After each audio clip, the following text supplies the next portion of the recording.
Monsieur le Premier ministre, Mesdames et Messieurs les membres du gouvernement, Mesdames et Messieurs les représentants du patronat, honorables représentants des syndicats, Mesdames et Messieurs, je me tiens aujourd'hui devant vous, non seulement en tant qu'élève, mais aussi comme la voix de milliers de jeunes Sénégalais qui rêvent chaque jour d'un avenir meilleur à travers l'éducation. Je prends la parole avec humilité, mais aussi avec gravité, car ce dont nous parlons aujourd'hui ici n'est rien de moins que l'avenir de notre pays. L'école sénégalaise est en souffrance. Elle souffre du manque d'infrastructures adéquates, d'équipements insuffisants, de classes surchargées, où il devient difficile d'apprendre et d'enseigner. Elle souffre du manque de manuels scolaires, de laboratoires dignes de ce nom, de bibliothèques vides là où elles existent encore. Elle souffre de l'angoisse de chaque rentrée scolaire où nous, élèves, ne savons pas si nous irons au bout de l'année scolaire sans interruption. Elle souffre enfin de ces grèves à répétition qui compromettent nos chances d'acquérir le savoir et la formation nécessaire pour bâtir notre avenir.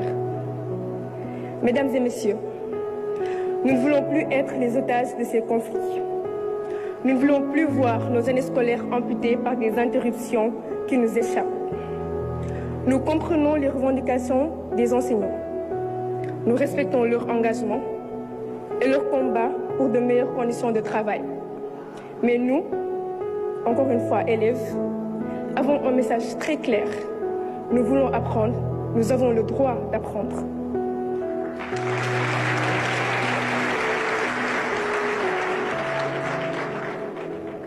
Nous rêvons d'une école stable, où les enseignants sont présents et motivés, où nous pouvons nous concentrer sur nos études sans craindre une nouvelle suspension de cours.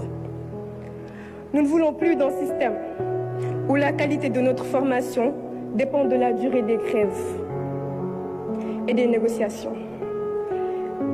L'éducation est notre bien le plus précieux. Elle ne peut plus être prise en otage. À l'État, Monsieur le Premier ministre, nous lançons un appel solennel. L'éducation n'est pas une dépense, c'est un investissement.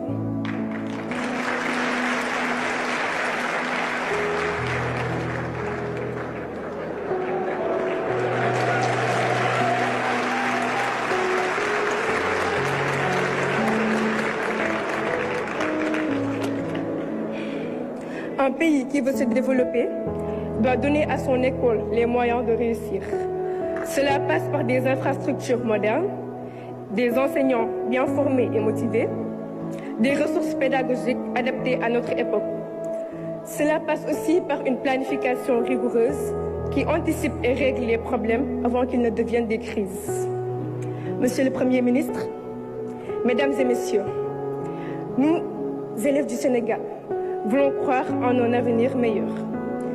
Nous voulons croire que nous ne sommes pas condamnés à voir chaque année notre parcours scolaire mis en péril. Nous voulons croire que nous comptons, que nos rêves comptent et que cette rencontre ne sera pas qu'une discussion de plus, mais plutôt le point de départ d'un engagement ferme et durable.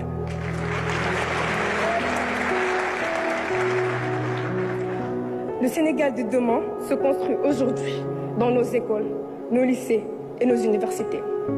Donnons à l'éducation toute la place qu'elle mérite et nous vous promettons une chose. Nous ferons honneur à ce pays. Nous porterons haut son flambeau. Nous bâtirons une nation forte et prospère. Je vous remercie.